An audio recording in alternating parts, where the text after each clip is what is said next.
Okay, welcome to the track reveal for the robot project for 2021. Exciting moment. The way this video is going to work is I'm going to show you the track in a couple of seconds, and then we're going to go through test day procedures, marking, talking points that have come up either during the last week's discussions or since then, because I've made some changes. All right. So I'll show you the track. Don't freak out about anything that's on it. Let us go through these points, and then you'll have access to the track and stuff, and you can spend some time studying it after. Okay, but without further ado, dun, dun, dun, dun, track. There it is. This is going to be awesome. It's going to be super exciting. Oh, sorry. So that's your track. I'll talk you through some parts of it, some things that'll hopefully make interpreting this a little bit easier. So let's go through first test day procedures. These are important because no matter how well you can do the work, if you don't do test day correctly, you're not going to get any marks. So the way it works is in pretty much all of 1500. So you may actually hear this information from me a few times, but testing will start at 10 minutes past the hour in your workshop. So you will surrender your solution by 10 minutes past the hour. So what I mean is, if your class is at 8 o'clock, then at 8:10, you must have your bot submitted to your workshop leader, your solution submitted to your workshop leader. Okay? You will have access to the track, to the actual track, between the start of your workshop and that point. So if you wish to calibrate for the lighting on the day or something like that, you will have the opportunity to do that, provided you are on time. Okay? And we will test your bot in whatever state it is in at 10 minutes past the hour. So if you just need to upload some code, too bad. We test it the way that it is. If you don't have a charged battery, too bad. We test it the way that it is. Okay? With 700 people testing in a week, we need to be on the ball with timing. And the longer it takes for us to start, the less time you're going to get with the track. Okay, so this is to create a fair environment for everybody, and we are absolute about this, so be prepared. You may be tested in a random order at your workshop leader's discretion, so they can just pick team 3 and then team 6 and then team 1. So don't think just because you are team 6 that you will necessarily be going last. That's not how that works. You will give your team will give their 2-minute pitch and answer questions before their first run. That's generally how we do it. So we give you the opportunity to sort of introduce your bot to your client and put it down. Everybody is present for all of it, all right? It is not the type of thing that you can go, oh, well, we went first, so we're leaving now. Like, no, that's totally not how this works, okay? Everybody's present for everybody. Be engaged, be supportive of your workshop. Test days should be a big, fun event, and it is a big, fun event. It's really, really cool, but everybody has to be there for everybody in order for that to work. Work together, support each other. You will get 3 cracks at this on test day, okay? So you get your first go, and then you will get a small, so everybody will do their first run, and then there will be a small time window where you will have access to the track, maybe 10 minutes. It depends on how long it takes to get through the first testing. And you will have access to the track. You'll be able to recalibrate, try different things out, that type of stuff. And then we will have a second round of testing, and then a short break, and then a third round of testing. Okay? And all of that will happen within the 2 hours, which is one of the reasons we must be tight on timelines. You can accumulate marks between runs. So this is different to how it's ever been before. Previously, it was simply your best of the 3 runs, but now you will actually be able to accrue different marks on different runs and have them added together. Okay? Which I'll talk more about when we go through the marking bit. We will have part of the track, the center part of the track, ready in week 11, and you will be able to test in week 11. If you are capable of doing it in week 11, it will not count as one of your 3 runs, but you can still bank the marks for it. That way, the idea of preliminary testing is that you can get 15 out of 30 in week 11, noted down, yes, did minimum objective, well done, then you cannot fail coming into week 12. That's the intention. Okay. I currently do not have a testing location. I have 3 in mind that I want to use, but I want to build the track and physically place it in these 3 locations and see whether I can still do things like COVID safe boundaries and stuff like that around it or not. So you don't have a testing location. As soon as I know, I will tell you, but I don't know yet. I'm not deliberately withholding that one. I'm just not sure. I'll do my best to make it a nice, fair environment. Okay. All right. So marking. How are you going to get marks on this? Now I know we went through this, but I want to go through it again. We went through it in class last week, but we'll go through it again just to be clear. Marks are awarded for finding goals. Goals are defined by roundabouts. Okay. So goal, goal, goal, and goal. They are your 4 goals. If you opt to put additional roundabouts in here, you can. These are your sections, by the way. For those of you who don't know, you get to nominate these 3 sections. You can put a roundabout in here if you want. If that helps you, go for it, but it doesn't constitute a goal. 5 marks for getting to each of these. That's where 20 of your 30 marks will come from. You will also get 5 marks for parking in the garage. Okay? So you go up, you find your 4 goals, you come back, you park in the garage. Now you're on 25. There is also 8 marks available for client impressions and stretch goals. So there are aspects to the track that there are aspects to a solution that are not explicit by this track, such as how fast you can do it, or how smooth your line following is, or how robust your solution is to changing things. All of these things are things that are important in the concept of your project, which is an autonomous vehicle. Depending on how you pitch this to the client and then how well your bot executes that, you may be able to achieve these additional marks. Okay.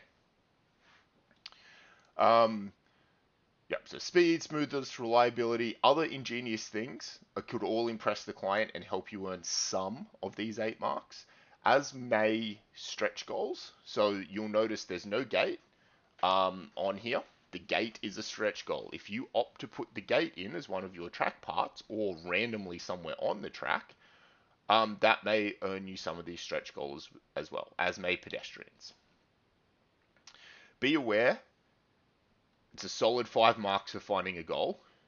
It's some amount of these 8 marks for any one of these things, okay?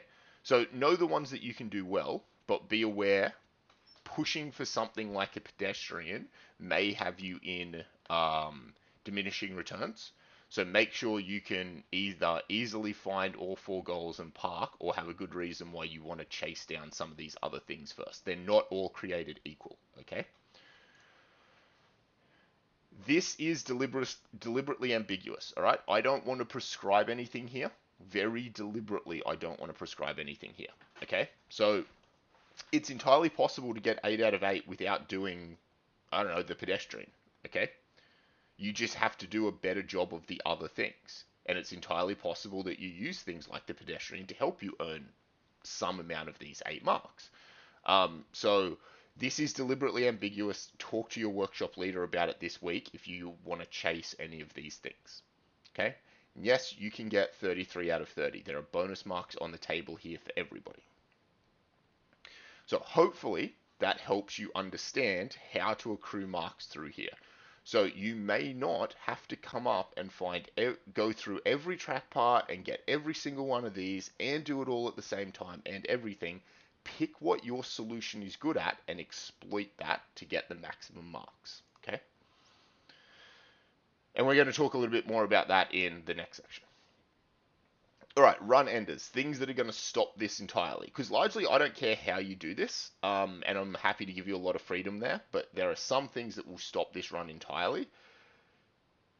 Number 1, if you're not ready to test, you receive 0 for that run. Just straight up, not ready. At the second that is 10 minutes past the hour, you get 0 for that run. That's obvious, right? You can't cost everybody else time, so we're not doing that. You can't leave the track. So if you drive off the edge into the abyss, then your run will end. I'll reiterate, this will be pieces of paper stuck to pieces of MDF, which are then placed on top of a table. So there is no wall outside of this. There is just simply a drop off the edge of the table. You will just fall to the ground. Okay. So yeah, if you leave the track, you'll be unable to accrue more marks because your robot will be smashed on the ground. I would suggest you have some people around it to catch it if that's going to happen. You cannot interact with the solution in any way whilst it's on the track. So you cannot send a radio signal to it, but you also can't, flash a phone light at it, or you can't poke it to keep it back on the track or something like that. Okay? Any form of interaction with your bot will immediately get you 0 without the approval of your workshop leader. But generally, just don't touch it. Okay? Don't try and interact with it. That obviously defies the point. You cannot damage the track in any way, which should be obvious. And you cannot do anything that disadvantages another team. Again, these things should be really obvious, but I have to state them, so I did. You can lose marks for collisions on the track, and that should be obvious, right? If you're going to smash into all of these walls, you'll lose marks for that. And you'll also lose marks for unprofessional practice. Anything unbecoming of yourselves as engineers on test day. Again, it's meant to be a fun day. I know it'll be a nerve-wracking day, but it should be a fun and exciting day. I don't want to hear anybody talking trash about another team or putting somebody else down or something like that. Okay? We're not there for any of that. We're not there to try to upset or disadvantage people. So, professional practice, please. So, hopefully that makes sense. Remember, mainly it's find the goals, return to the garage is where most of the marks are, and you can accrue them on different runs. So, talking points. These largely are things to discuss that came out of last week. The line is not the track, okay? Nowhere has it ever suggested that you need to follow a line in order to be able to complete this. I do not care whether you can follow a line or not. You might care. You might want to follow a line, but I don't, all right? So if you want to come up into here and do burnouts, go for it. I don't care. Don't damage the track. That's my only concern. The track to me is the bounds of this. All right. So when I say you cannot leave the track, that is, you cannot drive off the table and fall into the abyss. But if you want to come to here and then just drive diagonally across, go for it. I don't care. Okay. Even more broadly, I don't care how you solve this. I don't care if you do it by following lines. I don't care if you do it by driving blindly. I don't care. I don't care what order you do them in. I don't care if you deliberately do them on several different runs or you try and do them on one run. I don't care what path you take. I don't care if you drunkenly walk and move randomly. We will have some issues with timing if your solution is a drunken walk, but you don't have to have brains. You don't have to know where it will go. You can just say to me, it will never crash into anything, and if you leave it drive for long enough, it'll find everything. I don't know if that's going to impress your client or not, but I don't care if that's how you solve it, right? And if you're going to do this in multiple runs, I don't care if you find the same goal more than once. You just can only get marks for it once, right? So you might come up to here, grab this, and then grab that one on your first run, and then your second run you might go to there and then to there. That's perfectly fine. You can hit this twice, or you might go to there, come to there, go back, go to there, go to there, go to there. All of these are totally acceptable. You could not interact with these in any way. You could come up and go all around the outside. Again, I don't care. Okay? So I just want to be super clear. That is not prescribed. Figure it out however it is easiest for your team to do it. Awesome. Okay, so the track is also not perfect. Depending on how big this is on your screen, you will be able to see imperfections in the way these track parts are done. Some things like they're not perfectly lined up, and some things like the size of the gaps in between these lines is not consistent. There's basically no gap there, and there's quite a big gap there. That's how it is, okay? There will be inconsistencies like that throughout the track. That's part of the problem that you're being asked to solve is to go and search for essentially things that require maintenance. So this is not going to be a perfect track at all times. You may have noticed that this is slightly larger than the track that I revealed on the blackboard. There's a reason for that. So, previously on the blackboard there was the roundabout, and 3 spaces. Now there are 5, and there's an additional space here. So I stretched the track in a few places to make things easier for you. So one of them came in as a result of this spacing here. This was previously really, really tight, and you would have had to follow this line like millimeter accurately, or you would have hit the wall. And I didn't like that, so I stretched this out a little bit, made that easier.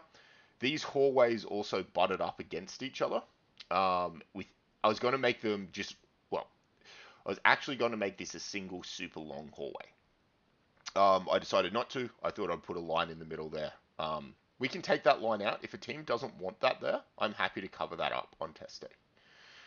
But I thought it would be easier with that in there.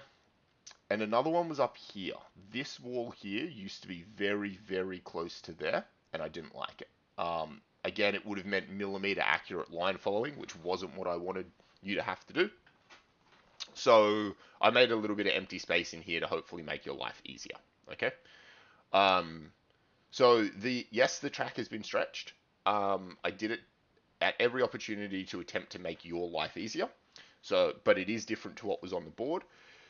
If you would like to add 5 track parts in instead of 3, because what I drew on the board implied you had control over every track part between the 2 roundabouts, you can put 5 in. I don't mind. Or you can leave these as 2 straight lines and you can just put 3 in. Either is acceptable to me. This was a question that I was asked a few times. Does anything lead off the track? And you'll notice that no, it does not. Nowhere on the bounds of this does anything take you off the track, but not every end of a line here takes you somewhere useful. None of them lead you into a wall. None of them will lead you to your death, but not all of them necessarily lead you somewhere useful. Okay. Markers. So, a few people asked about this.